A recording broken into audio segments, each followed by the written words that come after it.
What's going on, gamers? In this video, we are going to be deep diving and going through a bunch of things that we have been doing as far as what's happening on the channel. Boys, we have done something exciting, all right, that I'd say is pretty cool. There has been no topics of this one type of video that I want to go and do, but I don't know how well it will do, and I don't know how much this will be able to be impact on my channel or not, or whether this video might get taken down, or if it does get taken down, I will try to do everything in my power to then be able to make it then come back anyway, and try keep it as is with the most details. If not, this will be split up into multiple videos. But with that being said, gamers,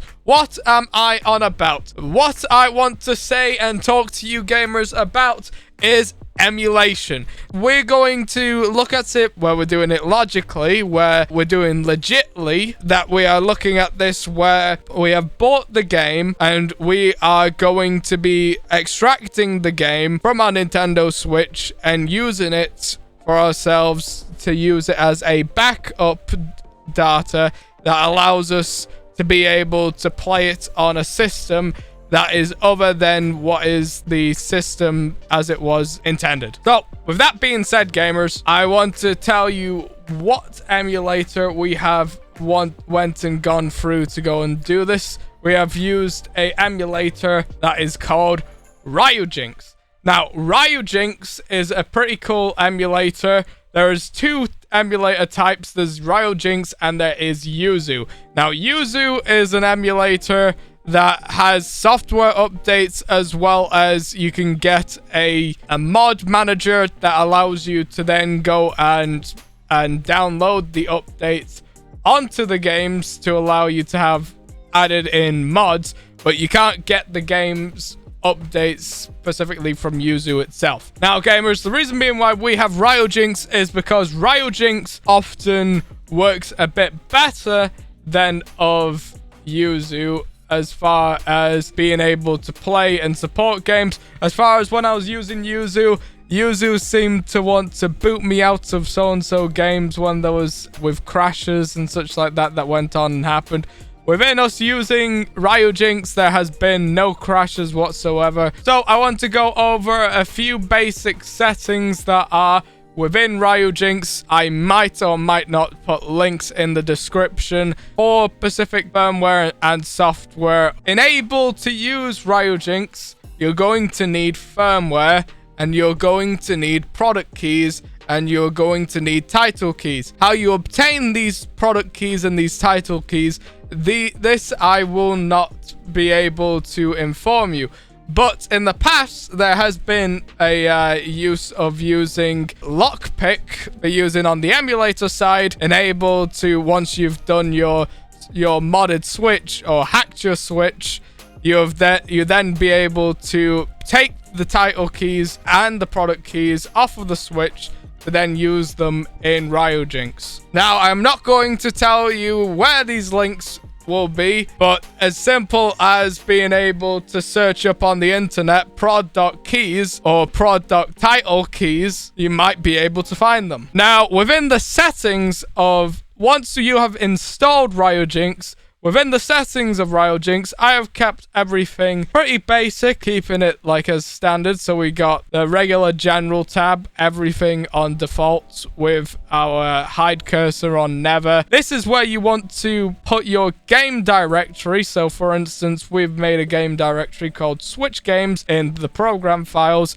The same sort of idea that we use for where your games would be installed normally, on your C drive or on your D drive. This can be wherever you want it. Preferably, you'd want to use this on an SSD because it is better to run than it is on a hard drive. Faster game input, even if the game's running on 30 or on 60, which we'll discuss later when we come into modding the game. You want to go down to input, configure your controller. This is where you select your controller, and then within the controller, you want to go into these settings over here. You want to click onto load, and then it will set this automatically out to the preferences of what this has been.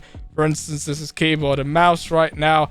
I had this set up beforehand on my controller. You then want to click on to save, and then make sure this is on Pro Controller, because it will work better as an input, because you don't want it to be on Joy-Cons on right or left. Otherwise, it will pair it and think of it as two separate Joy-Cons.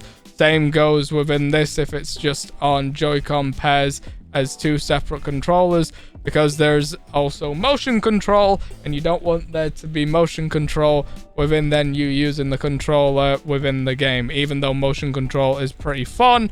System specs, I have kept this on the regular settings. On VSync, you want to make sure VSync is always enabled, because some games do not support game resolution of higher frames. So for instance, VSync, it crops to your monitor's native refresh rate.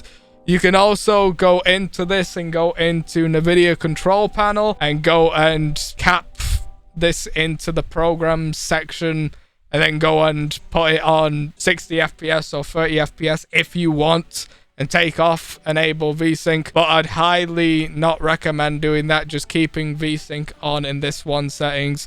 And, you know, keep shader cache on as it was, because cache is important for this. Enable FSN check. I've kept that as default. Audio backed, by default this is on SDL2. OpenAL is a good one for the operation system. Memory management, so on by default this is on faster at fastest. Can be unsafe, blah de blah. If you're running into issues, I would put this onto host. If not, then on software. Go on to graphics. If you are using a NVIDIA GPU that is within a 40 series or an AMD series graphics card, you want to have multi-threaded performance on rather than on auto. You know, it has it on or off. Graphics, this is where you can choose it to be on Vulkan if you are using a NVIDIA GPU.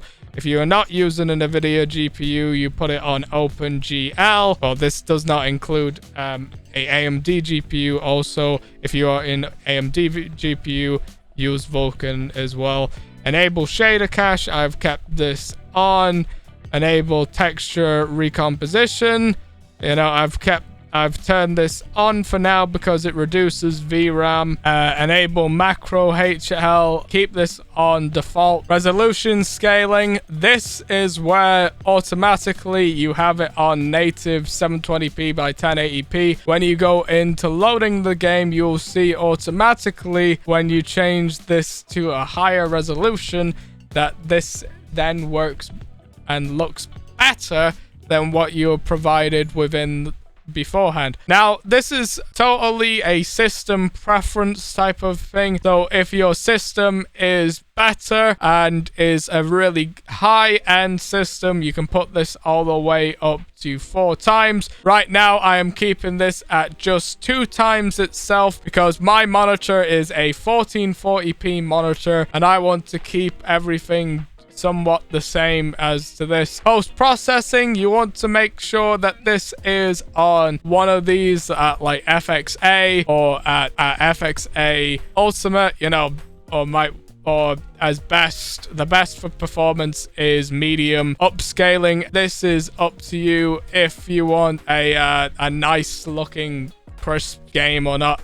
The best looking quality you're going to get for the upscaling is FSR upscaling with 80%. You don't want to put this on 20% as much as like normal because it doesn't make it look very good. On 50% is like the usual that they have on regular DLSS games, usually is when it's on 50%. There's also nearest for like the best performance of bilinear is by default. Anisotropic filtering is on auto for now. This is basically how good and how clear the level of detail is when it comes to being closer or having things out of render distance.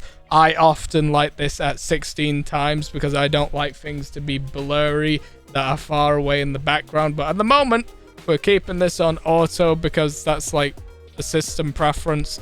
Aspect ratio, this is where you can change how much you want it to fit or not. So if you have a 16 by 10 screen like the one that's to my left, I'd put that on that resolution. Because most of everything runs on 16 by 9 resolution though, I'm keeping this on this as of default. Loggings, I've just kept this as it is. You know, just kept it as default. Multiplayer, I've put this on Ethernet, kept that as that. You can either keep that on default as well. If you want to play games online with people using Ryujinx, there is a separate one that also works the same that I've got set up as Ryujinx. This, I've got it set up for Super Smash Bros. Enabled to play online as well as using local co-op modes. It's pretty fun.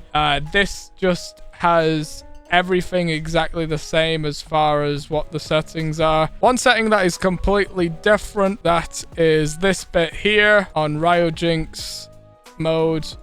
You want to put this on this one, and then over here you can either have this where it is a server generated thing where you just join somebody's server. This is where you would either search for servers, or you can go and type in your own server name and then you send that to your friend, and then you have your friend come and join you with then playing the same game with you. Now, I'm going to be very clear, but then also very precise at the same time, where I'm not going to tell you how to hack your Nintendo Switch.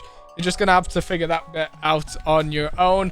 But once you've been able to hack your Nintendo Switch, which is from using apps like Tegra RCM GUI loader, which boots the injection of a payloader into your Nintendo Switch from having it tethered to a USB-C cable, or one of these, you then can have fun with being able to launch up all your mods on your Nintendo Switch. In this example, we are not going to be using Tegra. Instead, you can buy yourself a third-party thing, which is called an RSCM loader. Now, this just does the exact same thing as what the Tegra RCM guide does as far as booting it into the system and then allowing you to be able to use your mods within your Nintendo Switch. Apart from the difference is what you want to do is you want to make sure that you plug this into your computer and then go and update this thing, right? You want to make sure when it's being updated that this is flashing in the blue, because you can hold this down and then it switches to green, as you see there, and then it also switches again to red, and then you press it again and then it switches back to blue. This, when it's been plugged in, will automatically be turning and going from red to green. You want to make sure that this goes and stays on and then goes and switches to blue. Update this thing, then plug this into your Nintendo Switch, and then bada bing, bada bam, and inserted this little RSCM jig into the side of this. It'll then launch automatically. What I have gone and done though is I've gone and done it where if I plug this in straight away, it will boot up my Nintendo Switch, and then if I then go and take this off, it will not boot whatsoever when I just come to pressing the buttons on its own. So this is the main thing that just like lets it boot as far as them being able to use this. So as far as what we have right here, we've got the Hekate launcher that has all launch and move config payloads. This other one that's the Emulator, which I'm betting when you launch this up straight away, you'll wonder, I'm wondering what the hell is all this and where do I go from here and able to get somewhere? Well, I've got you covered. You go on to partitioning SD card, and then you want to make sure the first thing you partition is, you see the EMU RAW. You want to put this all the way to the middle where it's on 29, where it's on 29 on full, and then you want to make sure that that's partitioned. Then that does a little section within this that then keeps the system that's still there, as well as then being able to keep all your mods and everything that's all there. Then we want to be able to use the emulator. So we go on to home, then we go on to EMU-MSC, then we go on to create emulator, which is EMU-MSC, and then we want to make sure that that's enabled. And then with that being enabled, it will then allow us to be able to go into payloads. And then from payloads, we can go into fuse.bin and then launch into everything that then allows us to access all the different features within the switch that is within Atmosphere and Hekate. Here, we've got a deep sea version of our switch. Now, everything you want to make sure it all goes onto a SD card. I'd recommend buying yourself a 128 gigabyte SSD because for the most part we want to be having a big SSD that is big enough, allowing us to bring our games from the Nintendo Switch and then putting them back onto our PC. This is a process that takes a while, you know, is a bit finicky sometimes. Okay, once we have this onto the Nintendo Switch, right? Okay, we want to make sure that there's one of two things. One thing is that we want to make sure we have in here, it's called Homebrew App Store. Now, within Homebrew App Store, you can go and launch and get ourselves some things that we are going to need. We're going to need Hekate, which is the thing that we've been using, as well as you can use AIO Switch Updater, which is really nice, enabled to then be able to go and update your firmware within the Switch. These are like life improvement things that are like great with the Switch. The EDIZON overlay, that allows you to put custom overlays within this. Gold leaf, that shows you all your trajectory of where everything's saved in the files, so then you can bring it up and then bring it back and then use it within the thing if there's new firmware software. AI rebooter, that allows you to then go back into the boot menu, that then you can then switch which version you want to then load up, so you can change whether you want to go back into regular Nintendo Switch mode or putting it back in the thing. But every time you put it back into regular Nintendo Switch mode, you're gonna have to reboot the bootloader anyway. The times you want to do that is when you want to update your Nintendo Switch and put it on the newest firmware, and also the same thing that includes within updating video games to the newest version. Homebrew menu, that just brings you back to the homebrew icons. Homebrew icons are all the things that are in your album. JKSV, this is really nice because then you can save and back up your game. That allows you to then use the save files that are from your Nintendo Switch, bring them across onto your emulator, and then continue off where you left off, and then bring the saves that are from your emulator and then bring them back into the Nintendo Switch, so then you can do it vice versa. If you want to do it that way or play it as two separate games, you still can. Homebrew App Store, but you want to make sure that there's a copy of this anyway. It's good to have backups. Homebrew App Store, that's just this, like, updated. NXDumpTool, this one is a very important one, allowing us to be able to dump games and then put them into our SD card, allowing us to be able to use it as see-fit for our own intention and purposes. Now, another thing that is great, gamers, is Tinfoil. How to install Tinfoil? It's got its own application where you go and search up Tinfoil, and then it installs it. You want to put it on user mode where it installs itself within the background. But essentially, there's also another folder that you have to make sure that you get enabled to use Tinfoil onto your Nintendo Switch. If Tinfoil does not want to install straight away, go back and find 9 patches for Atmosphere. You want to place them in the correct corresponding place. Put in the EX patches as well as the KIP patches, And then with those used, it then allows you to then use Tinfoil, and Tinfoil can then run. Now, the main reason being why we want Tinfoil out of anything within everything is it says, would you like to do game cartridge? Then we say yes. Then what I want you to do is the NSA one, I don't think necessarily matters, but these two include all DLC, include latest updates, matter a ton. Make sure that these are on and then click on install. Then once these are installed, you then want to click back. You want to close this.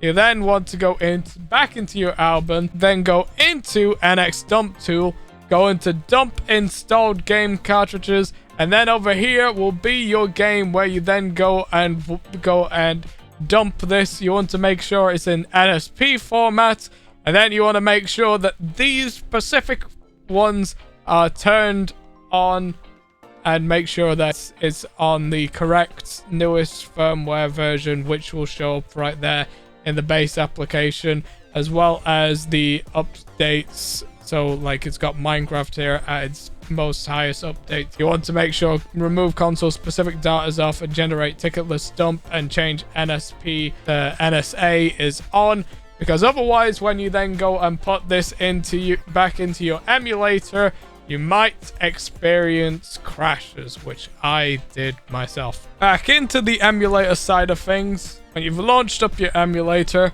this is where you then put in your game, which was from the same directory that we used before, where it's game directory. Then you want to make sure that you can go and right click on your game, go on to manage title updates.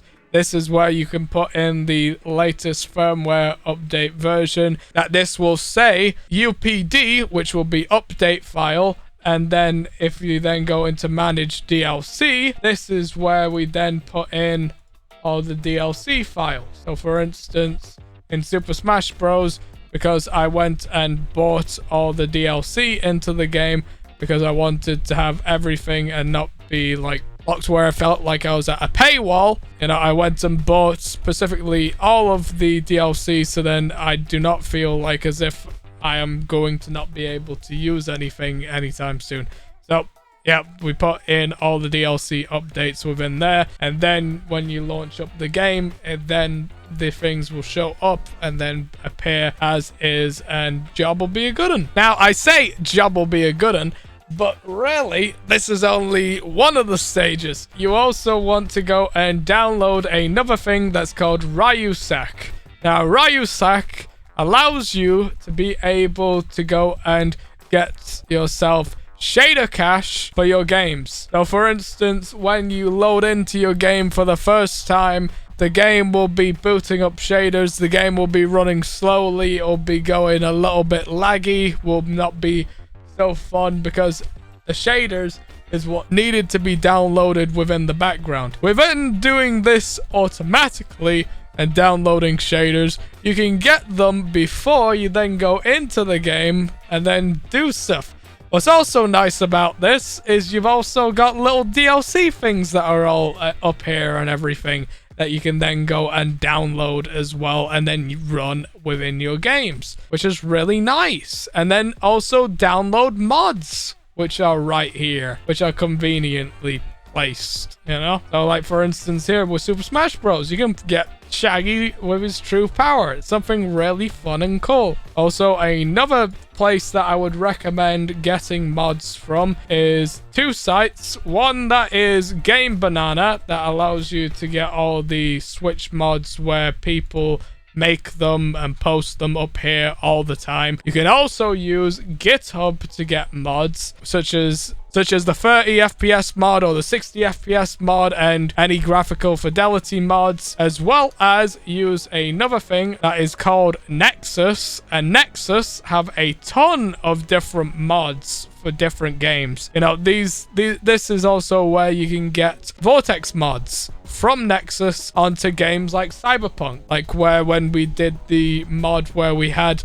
the flying car. That was done with nothing but using Nexus and then also using GitHub because because it's made from a separate guy in the community who has to go and update it himself every other time, every now and again. It's something really fun, something really cool that I like, that I've been doing, that mods in general are really great whenever it comes to any games. I love it, like being able to go in and roll with it, use something that's completely different or completely the same, you know, just go to hell with it. Have some fun, you know? Anywho, gamers, I've been your host, 2FP Gaming here. I hope you have enjoyed everything. If you guys are new to the YouTube channel, please do remember to like and subscribe. I hope you have enjoyed everything. It has been a fun time. I hope you have enjoyed everything that it took for me to then get all these other characters and then trying to move everything and then being able to do this. I'll see yous for now. Goodbye! See you, gamers!